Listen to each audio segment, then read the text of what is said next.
There are some superstars who you can tell have visibly made improvements over the years and got better and better as they reached their prime.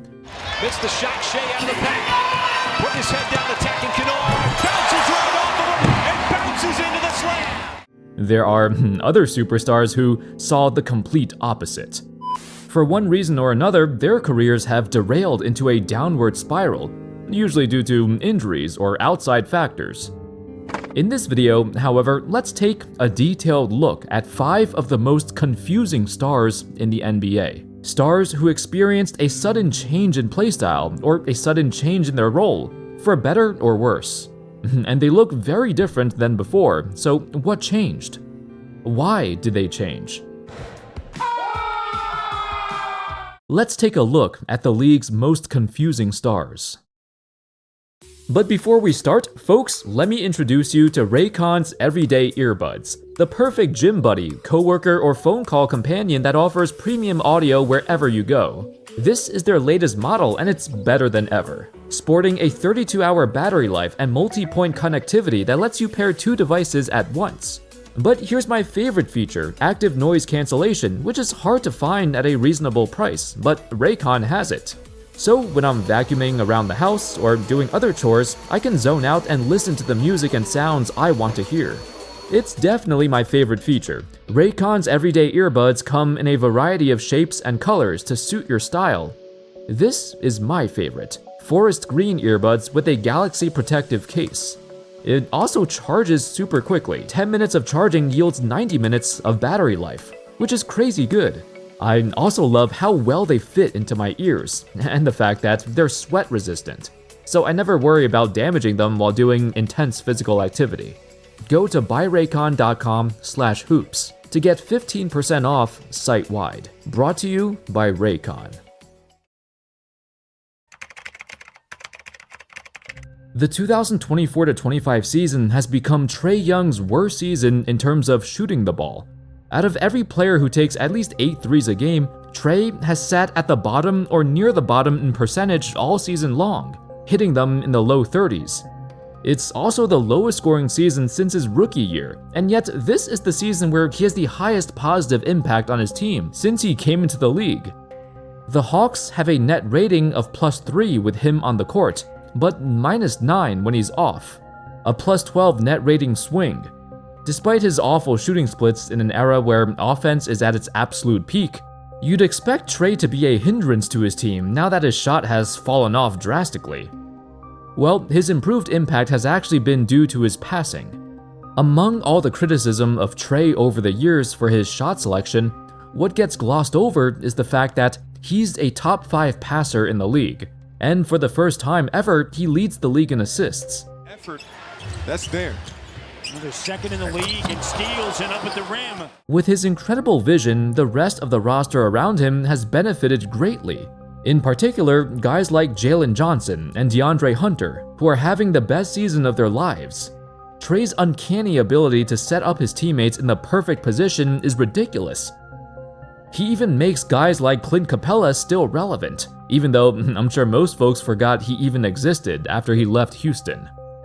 The most glaring number to confirm Trey's newfound focus on passing is how often he passes after a drive. According to NBA.com stats, he passes the ball on 47% of his drives, compared to just 36 to 38% in previous years.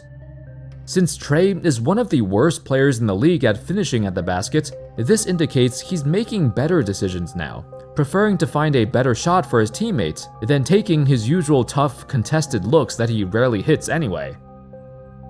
Perhaps it's his effort on defense that's been the most noticeable improvement. Even in the numbers, the team's defensive rating is relatively similar with him on or off the court, whereas in years past, that wasn't the case. I'm sure part of it has to do with sharing the court with Dyson Daniels, the NBA's biggest thief, who's actually made a lot of noise for his incredible knack for getting steals. The Hawks are second in the entire league in steals per game as a team, with Trey averaging a career high as well. Now, I know it's not the best metric to measure defense, but it's a good way to measure how much effort Trey is putting in on this end of the court. He's never been this active before. In the past, he's always been blasted for his lack of effort, compounded with his lack of size, where his physical limitations have been hard to cover for, until recently. Oh wow, Trey Young got in there on Vucevic. Trey Young was a strong hand. That's the second time I've seen him take the ball away from somebody. So what exactly makes Trey a confusing superstar? Well, everyone has always believed Trey was destined to become a Steph Curry-like player. Someone who carries the offense with his shooting. Someone who is supposed to be averaging well over 30 points a game by now, since that's what he averaged in his second season in the league at the age of 21. But instead, his career developed in a different manner. It's not his shooting that's carrying the team anymore, but it's his determination to be a playmaker. And the only way for the Hawks to get back into playoff contention is through his court vision and his tremendous ability to set up his teammates with passes that few point guards in the league could make. Trey kicking it out. Dyson Daniels for three. Got it! This is his biggest strength. In fact, as he approaches his prime, he probably won't even be the team's leading scorer anymore, with his teammates creeping up to 20 points a game and being way more efficient than he is, in part being set up so well by him. While the Hawks are still years away from contention, there's more hope in Trey and the rest of the team than there's ever been before. Morant is one of those stars who skirts the line between most exciting player in the league to why is he taking those ridiculous shots? In any given night, he'll show you why both of these statements are true. In his 6th season in the league, however, Morant has altered his game in a way that's becoming safer and less exciting, and thus a lesser role on the team. Heck, he's not even the team's leading scorer anymore. Even though the Grizzlies have silently amassed the best season of the Ja Morant era, it's ironic, isn't it? That their franchise player has kinda taken a back seat. Their high-flying young player was once on the verge of reaching the upper echelon of superstardom, and he used to captivate the crowd on a nightly basis with his ridiculous dunks. Lead in this opening round series. Morant.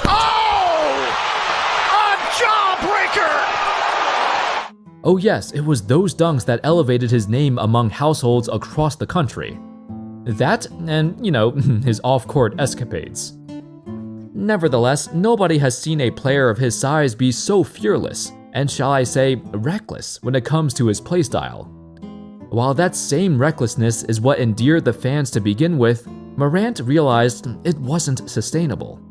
It's what got him injured time and time again, as he routinely missed 15 to 20 games every season, including basically an entire year. We'll try to stay with him. Morant inside. Offensive foul. And that's 3 on Morant. Morant's shaken up. Grabbing that right hand. The 2023-24 year was the worst of Morant's life. A season filled with not just a season-ending shoulder surgery, but several suspensions and investigations into his off-court activities. It was a tumultuous time for the Grizzlies organization. Without their superstar, they fell to the bottom of the standings. For a team that won 56 games a few years prior, a young team with a young superstar on the rise, Morant was in over his head, and the fame got to him. However, that would soon change, with advice from his coaches, his agent, and even his former teammate and mentor, Derrick Rose, whom Morant praised as the guy who, quote, taught him how to be a man. With his motivation to return to the court, Morant had the ambition to change the image of himself. And so he entered the 2024-25 campaign as a completely different player and person than before. Someone who was once criticized for his leadership capabilities finally decided to step up to the plate and lead a franchise to their next era of prolonged success. Morant no longer has a desire for the extravagant, but a desire to win. His playstyle isn't necessarily that different. I mean, he doesn't dunk much anymore, that's one thing, but his biggest change was his attitude. If winning means taking a back seat and taking fewer shots, he will, and it's evident in his new role on the Grizzlies. Ever since he joined the NBA in 2019, Morant has led the team in scoring in every single year, even his rookie season. The 2024-25 campaign, however, marked the first time when he no longer leads the team in scoring. The Grizzlies have revitalized their offense with a more balanced attack, with Jaren Jackson Jr. now the leading scorer. But in general, the scoring has been spread out among their role players, with 7 different players averaging double figures in points. It's what the Grizzlies needed, honestly. They went from a hot-headed young team that was all about me to a team that's now all about us, with Ja Morant at the forefront of this change. It wasn't too long ago when Lauri Markkanen seriously looked like he was on his way to becoming the franchise player for Utah. In the 2022-23 season, he averaged a career-high 25.6 points a game. Early on, he also garnered MVP consideration as the Jazz briefly held the #1 seed of the West in the first 3 weeks of the season. He made his first, and to this day, only All-Star appearance, along with being named the NBA's most improved player. It was a breakout season for Markkanen, and for a guy who looked completely lost back in Chicago, Markkanen eviscerated the doubters, and things were looking bright in Salt Lake City. There's Markkanen. You can see it coming. That is a posterization if he got the... He displayed an offensive repertoire that we never knew he had, scoring in ways that you wouldn't even think was possible for a legit 7-footer. However, as the hype died down and the losses and injuries piled up, Markkanen could not build upon that season. Instead of becoming the de facto franchise player that we thought, his improvement stagnated, and the Jazz became more of an ensemble cast, if anything. Markkanen's role on the team has changed from being the star who demands the ball to another cog in the Jazz system. In fact, his game has become more similar compared to his days in Chicago, being relegated to primarily a 3-point shooter. Well over half of his shots are threes now, which was wildly different than his first year in Utah, where he showed such a versatile scoring arsenal night after night. So in the span of a few short years, Markkanen went from the Jazz savior to a prime candidate to be traded. I'd say he's still a borderline star, as he's clearly better than your average role player, yet his place on the team says otherwise. He's one of 5 players on the Jazz taking around 12 to 13 shots a game, and he himself only has the 5th highest usage rate on his team. It's kinda weird for a guy who's supposed to be their franchise star to regress back into this role. Perhaps the injuries over the years are things he's still trying to overcome, but the Utah Jazz have always been meticulous and quiet in their rebuilding. On the back of their minds, they know the future of this franchise does not rely on Lauri Markkanen, but instead their ridiculous pool of future draft picks, which they got back from the Gobert and Mitchell trades. Most of these picks are still yet to be seen, and thus the game of patience has begun. Prior to the start of the 2024-25 season, if you had to guess one All-Star who would make the leap into superstardom, you'd have to guess Anthony Edwards, right? With Davis. Oh, crossover. Pull up. Cooked him in forte. Oh, my. After a phenomenal playoff run where it looked like he made a tremendous leap, you'd expect it to carry over to the following season. Combined with the trade of Karl Anthony Towns, it was the perfect time, the perfect moment for Edwards to take that next step, to leap into a new era and solidify himself among the new generation of superstars. Except that didn't happen. It turns out leading a team by yourself is way harder than it looks. Not only did he not make the jump, but his playstyle isn't as exciting as it once was. In particular, his increased three-point rate has been stunning. I mean, he's been hitting them at a fantastic percentage, but now he's perhaps a bit too trigger-happy from that area, because he has far fewer drives per game than any of his previous seasons. Compounded by his crazy number of fines, whether it's criticizing the refs or profane language, he might have broken the record for most fines in a single week.